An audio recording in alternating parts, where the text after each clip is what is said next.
everyone, welcome back to the channel. Today we are going to dive deep into one of the most important and controversial questions of our time: why the world's only superpower, the United States of America, seems to be involved in multiple wars across the globe. When we think of the United States, we often picture freedom, democracy, economic power, and military might. But alongside these images, there is a long history of conflict wars in the Middle East, military bases in Asia, Europe, and Africa, operations in Latin America, and tensions with rivals like Russia and China. Why does this keep happening? Why does the U.S. seem to always be at war, even decades after the end of the Cold War? The answer is not simple.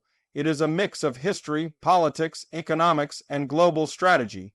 For over a century, America has seen itself as more than just a country.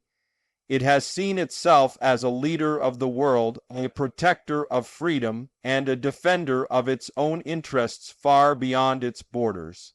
This mindset has shaped nearly every decision about war and peace since the early 20th century. Let's start with history. After World War II, the United States emerged as the most powerful nation on Earth. Europe was in ruins. Japan was defeated. The Soviet Union was powerful but battered. America's economy was strong, its industry booming, and its military unmatched. This was the beginning of what we call the American century. But with great power came great responsibility, or at least that's how U.S. leaders saw it. They believed that if America did not lead the world, someone else would, and that someone else might be hostile to American values and interests.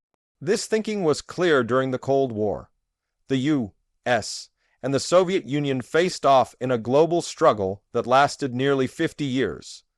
Wars in Korea and Vietnam were not just local conflicts. They were battles in a worldwide chess game between capitalism and communism. American leaders were willing to fight, spend, and sacrifice in order to stop the spread of communism, even in places most Americans had never heard of before. But here is where things get complicated. The Cold War ended in 1991. The Soviet Union collapsed. Communism was no longer a global threat.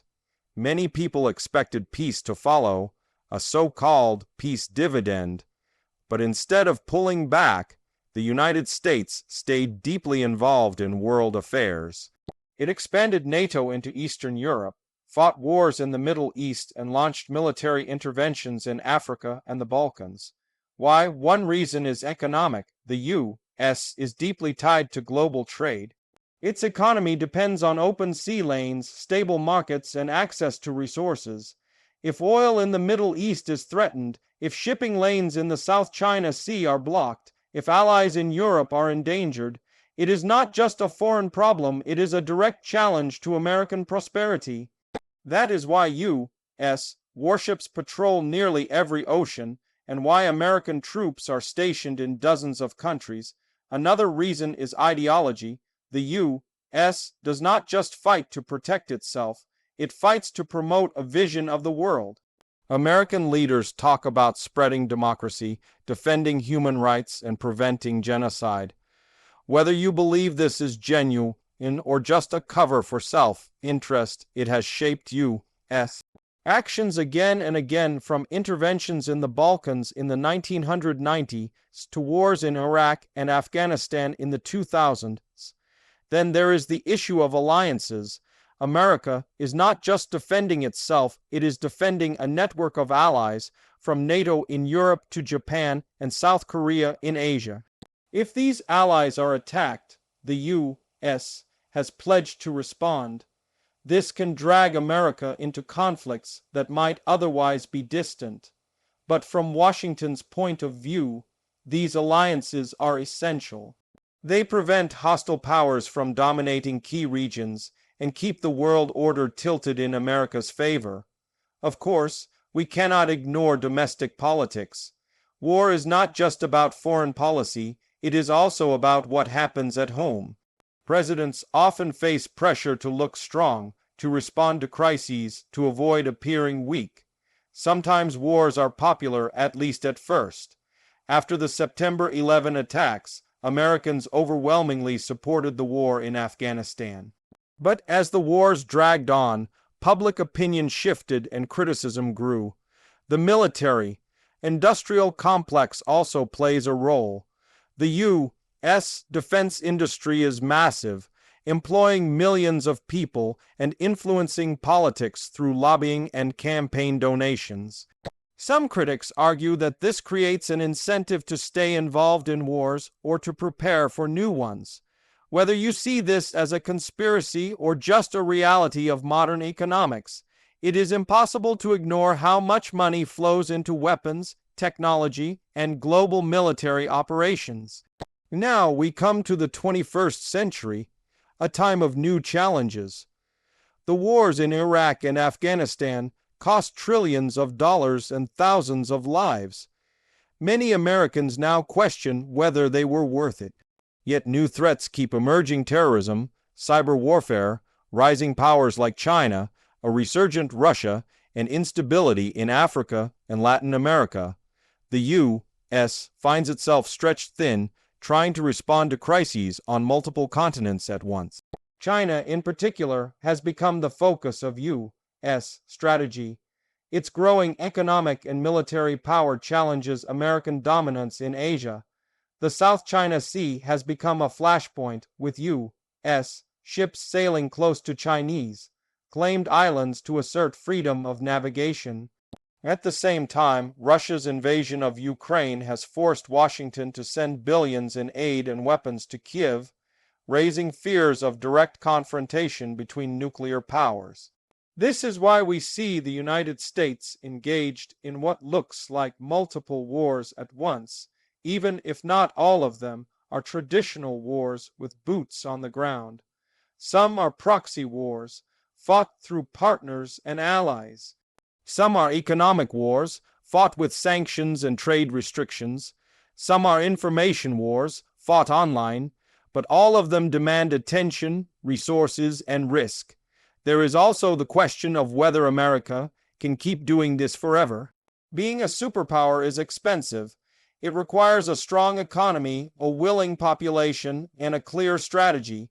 Critics argue that the U.S. is overextended, trying to do too much, fighting too many battles at once. They say this weakens America at home and makes it vulnerable abroad. Others argue that pulling back would be even worse, leaving a vacuum for rivals to fill. So where does this leave us? The United States faces a dilemma. It wants to protect its interests, support its allies, and promote its values. But every war has a cost in lives, in money, in global reputation. The challenge for American leaders is to decide which wars are truly necessary and which are not, which battles must be fought and which can be avoided. This debate is not new. It has been part of American history from the very beginning. George Washington warned against entangling alliances. Thomas Jefferson talked about peace and commerce with all nations. Yet every generation has faced its own wars, its own crises, and its own choices. Today's generation faces a world that is more connected, more dangerous, and more complicated than ever before. In the end, the reason the United States faces multiple wars is simple but profound. It is because America has chosen to be more than just a country. It has chosen to be a global power, a global leader, and sometimes a global policeman. Whether that choice is wise or sustainable is a question we will all be debating for years to come. And as we watch the news, as we see new conflicts break out, as we hear about new deployments and new strategies, we should always ask ourselves, what is at stake, who benefits, and what is the cost?